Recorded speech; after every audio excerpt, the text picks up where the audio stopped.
इसी प्रकार से महाराज श्री के श्रीमुख से कथा प्रसंगों का निरंतर आनंद लेने के लिए पूज्य श्री के आधिकारिक YouTube चैनल को जरूर सब्सक्राइब करें और बेल आइकन को दबा दें।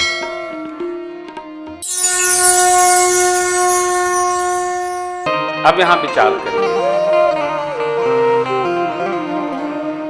शिव बाबा ने संकल्प क्यों लिया? क्योंकि मां भगवती सती जी ने सीता जी का स्वरूप बना लिया।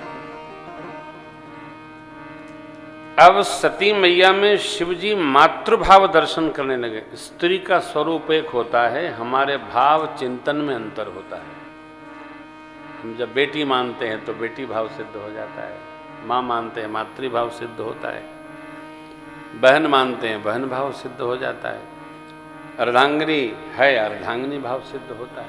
हम अपने भाव में जैसा लेते हैं वैसा हमारा व्यवहार प्रारंभ हो जाता है। शिव जी ने मातृभाव सिद्ध कर लिया। आकाशवाणी ने प्रशंसा की बाबा की।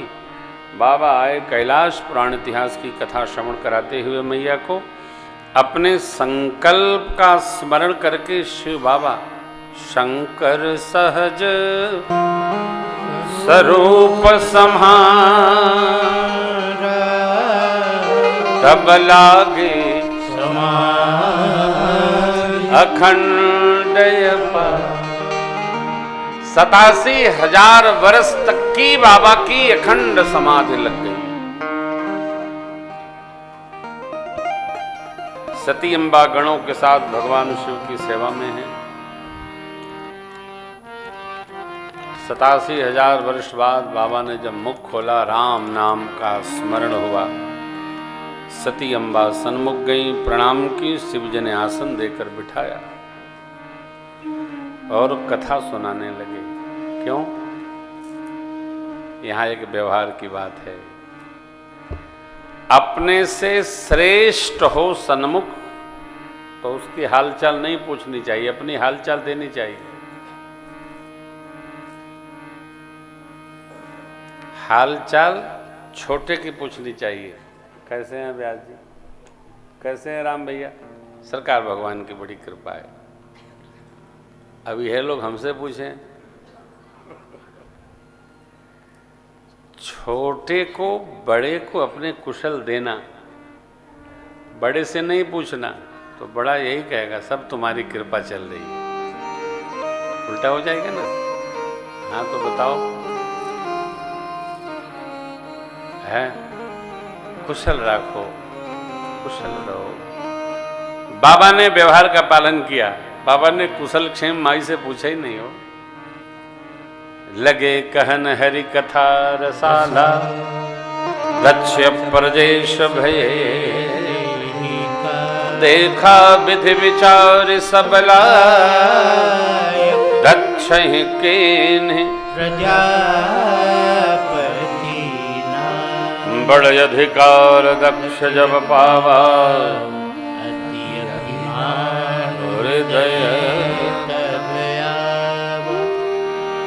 दक्ष प्रजापति को जब प्रजापतियों का प्रशासक नियुक्त किया भगवान पितामह ब्रह्मा जी ने, तो उनके मन में एक बात आई। क्या आई? शिव जी का निरादर करना चाहिए। कैसे? तो यज्ञ करेंगे, सबको बुलाएंगे, शिव जी को नहीं बुलाएंगे। यज्ञ के प्रधान देवता ही शिव जी हैं। तन्नो रुद्र प्रचोदयात्। और सब लोग हैं। प्रधान जो प्रतिष्ठान है वो भगवान रुद्र हैं। इनके बिना यज्ञ होता नहीं, सिद्ध नहीं होगा ही नहीं। लेकिन भैया हो, अभिमान बुद्धि को खा जाता है। अभिमान बुद्धि को सहज रहने नहीं देता है। सब देवताओं को बुलाया गया, छोड़ भोले बाबा को। सारे देवता जाने लगे। विमानों की आवाज आई तो माई ने पूछा बाबा से, ये सब देवता कहाँ जा रहे हैं? शिव जी ने नेत्र बंद करके देखा, बोले आपके पिताजी के यहाँ जा रहे हैं। क्यों जा रहे हैं? यज्ञ हो रहा है, उसी में जा रहे हैं। और हम आप? बोले हमको बुलाया नहीं, मेरे कारण आपको नहीं बुलाया। क्योंकि वो जानते हैं कि यदि आप जाएंगे तो मैं भी चलूंगा। यहां भी एक सिद्धांत है, विवाह के बाद बहुत दिन धर्म पत्नी को उसके मायके नहीं छोड़ना चाहिए, और विवाह के बाद कन्या को मायके में कम ही रहना चाहिए। देखो जमाना बदल गया है, बहुत लोग पढ़े लिखे हो गए हैं। अब पढ़े लिखे होने से क्या होता है, जो व्यवहार है सो है। व्यवहार शास्त्र सनातन संस्कृति का भारतवर्ष का बहुत बदलने वाला नहीं है। मनुष्य अपने जीवन में वहीं खड़ा है जहां वो रहता है, व्यवहार में बहुत अभी बदलने वाला नहीं।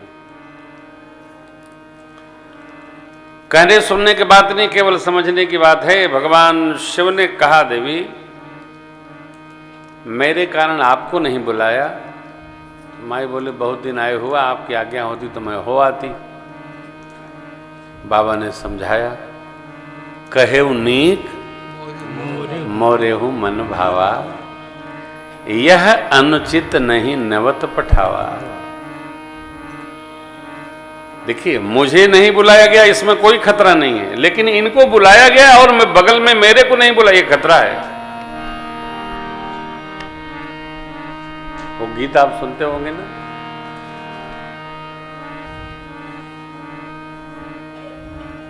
तुम अगर हमको न चाहो तो कोई बात नहीं, तुम किसी गैर को चाहोगे तो मुश्किल हो। बाबा समझा रहे माई को कि देखो, कहे नीक मोरेहु मन भावा, यह अनुचित नहीं।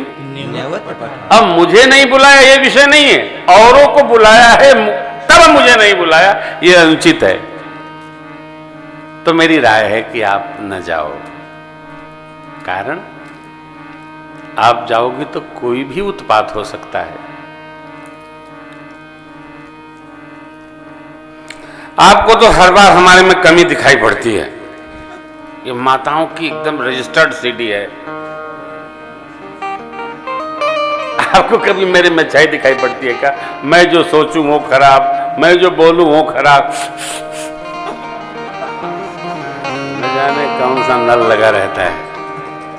सती मैया ने जब यहां पर बात शुरू की तब बाबा ने कहा, जाओ करी देखा बहु जत। गोस्वामी जी एक दोहे में देखिए क्या कहते हैं, करी देखा बहु जतन हर रही न दक्ष कुमार, दिए मुख्य गण संग तब विदा की।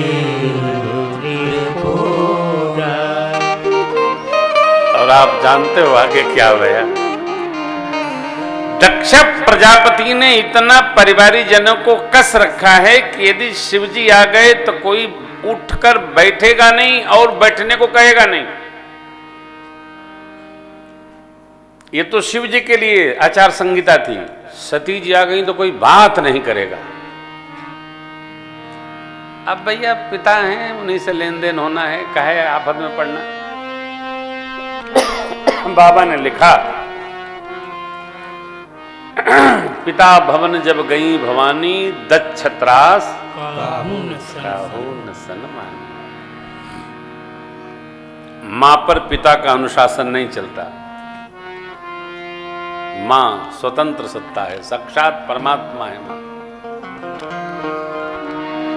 सादर भले ही मिली एक माता, भगिनी मिली बहुत मुस्काता। दक्षिण कछु पूछी कुशलाता, सती बिलोखी जरे सब आग लग गई दक्ष प्रजापति के बदन में। मां ने स्नेह दिया, बहन ने मुस्कुराकर चिढ़ाया। परिवारी जनों का यह स्वभाव देखकर सती अम्बा से जो भूत भावन भगवान शिव ने कहा था वो चित्त पर चढ़ गया। यह कारण है अब मां की आज्ञा लेकर यज्ञ मंडप की परिक्रमा करने लगी सती अम्बा, देखी वहां सब देवताओं का भाग है, शिव जी का भाग नहीं। मां कुपित हो गई।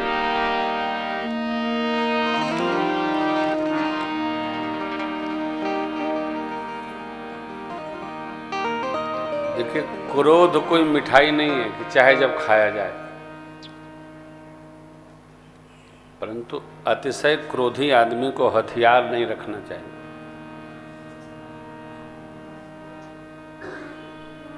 और क्रोधी आदमी को कभी दरवाजा बंद करके अकेले नहीं सोना चाहिए, न जाने कब क्रोध आ जाए।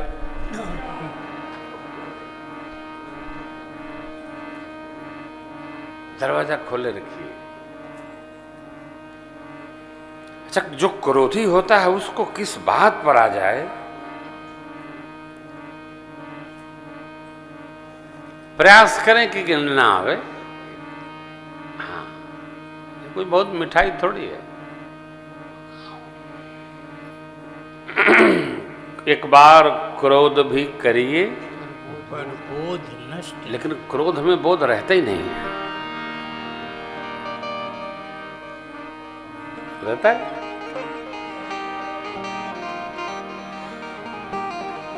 किसी आदमी का यदि यहां सिर फूटा हो तो समझिएगा ये बहुत बड़ा क्रोधी है। कई लोग क्रोध में अपनी खोपड़ी दीवार में लगा देते। अरे, लेकिन उत्तम क्या है, अपने जीवन में हम यदि किसी एक को अपने से श्रेष्ठ मान लें तो हमारा क्रोध शमन हो सकता है। क्यों? जब क्रोध आएगा उनकी शरणागत लेंगे। अब हम क्या करें? फिर क्रोध नहीं आता है।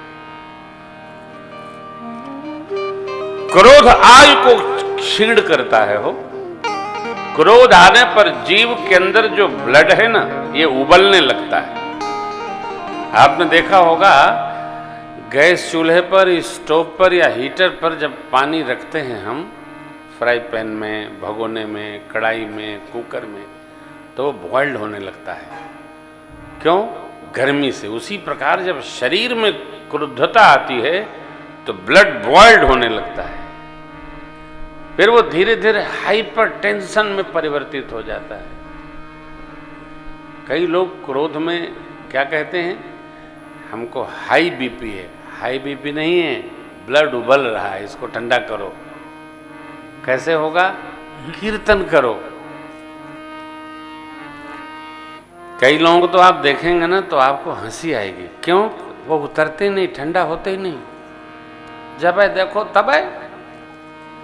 अन्यथा हम अपने ब्लड को बॉइल्ड होने से, उबलने से बचाएं, शमन करें। शांत शांत शांत अभ्यास करो। भगवान शिव से ज्यादा जिम्मेदारी थोड़ी हमारे आपके ऊपर है। शिव जी को पूरी धरती का समन्वय करना है। देवता तो देवता, असुर तो असुर, मुनि तो मुनि, मनुष्य, माने पूरी धरती, पूरा ब्रह्मांड भगवान शिव की शरण में है। उनको कभी क्रोध का कारण नहीं आता जब तक बहुत उत्पात न हो। हम 100 डिग्री पर बॉइल्ड रहते।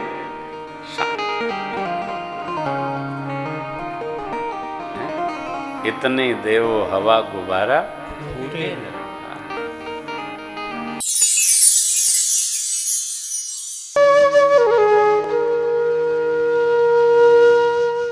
इसी तरह सुनते रहिए। चैनल को सब्सक्राइब करिए, बेल आइकन को दबा दीजिए और पुण्य अर्जन के लिए अपनों में शेयर करिए।